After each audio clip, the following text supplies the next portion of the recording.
Adjusting her disguise, Zhu Yingtai prepared to bid her parents goodbye. She had always been a dutiful daughter, staying home and creating works of embroidery that brought her parents pride. And yet, although only boys were allowed at the Confucius Academy in Hangzhou, what Yingtai truly wanted was to go to school.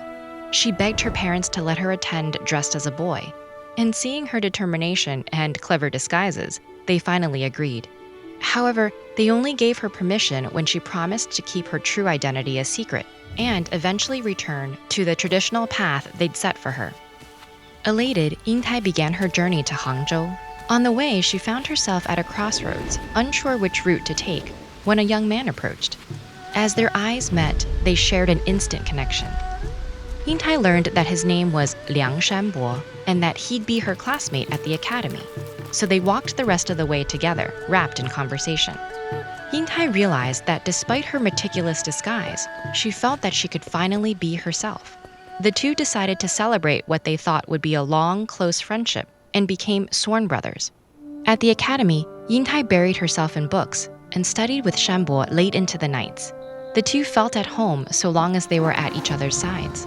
They shared a room, but even though Shanbo questioned her about it, Yingtai always used the bathroom alone and buttoned her thick robes up to her chin, no matter the weather.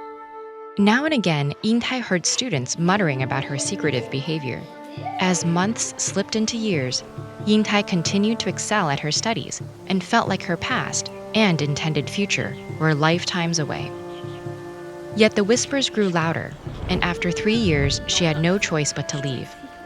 Parting tearfully, Yingtai asked Shanbo to visit her. When Yingtai returned home, her parents announced that the Ma family from the neighboring village had sent a matchmaker to ask their permission for Yingtai to marry their son. They'd found it a fitting match and accepted. Trying to hide her disappointment, Yingtai honored their agreement. But as she prepared for another new life, she thought of Shanbo. Meanwhile, he too was distracted, his studies dull without Yingtai near. When Shanbo finally visited Yingtai's house, he came upon a young woman. He was about to ask for her brother, but as their eyes met, he recognized the young scholar he'd always loved. Shanbo knew he couldn't stand being separated from Yingtai again and asked her to marry him.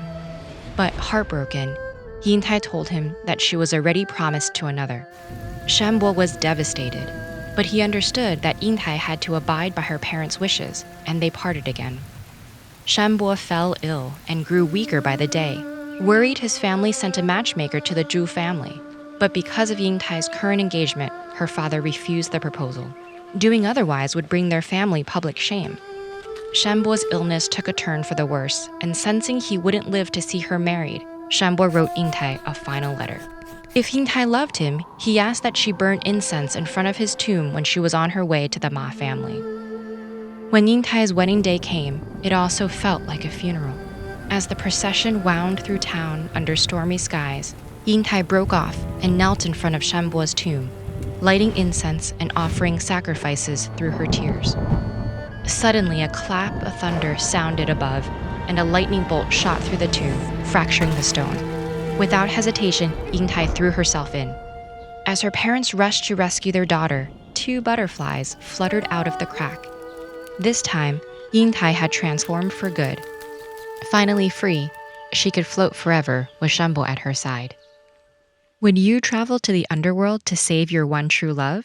Or stay with them after discovering they were a demon? Dig into these 2 myths, one tragic and one triumphant, to see the lengths that Orpheus and Bai Su Zhen will go for love.